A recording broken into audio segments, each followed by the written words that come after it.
Ek wil by julle hoor of julle koopkrag gebruik.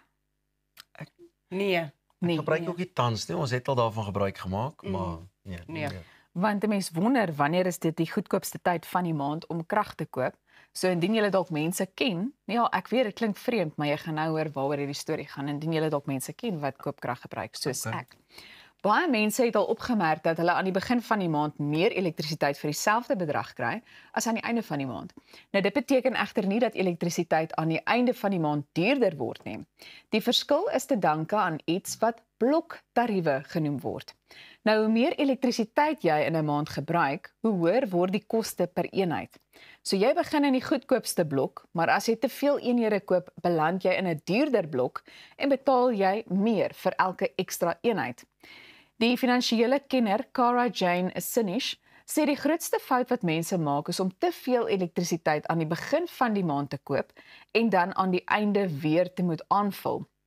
Nou dit kan jou maklik in 'n duurder blok plaas. Die oplossing, wel, koop net genoeg eenhede om jou tot die einde van die maand te hou en beplan jou verbruik deeglik. Byvoorbeeld in Johannesburg vir 2025-26 werk die bloktariewe soos volg. Blok 1 dek 0 tot 500 kW per uur teen R2.49 per kilowatt per uur. Hierdie is 'n kophou proses, julle. Ja, nee, kyk, ons is met jou. Goed, kom ons kyk of ek dit kan regkry en nie so Zuma kan klink nie, maar blok 2 dek 501 tot 1000 kW per uur teen R3.05 per kilowatt per uur. En blok 3 is vir verbruik bo 1000 kW per uur teen R3.70 per kilowatt per uur. Sinish se wenke om geld te spaar is eenvoudig. Koop jou verwagte maandelikse elektrisiteit aan die begin van die maand om voordeel te trek uit die goedkoopste blok en moenie vooruit vir volgende maande koop nie.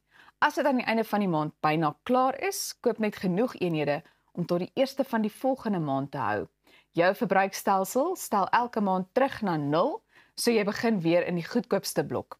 'n bietjie beplanning kan dus 'n groot verskil aan jou kragrekening maak.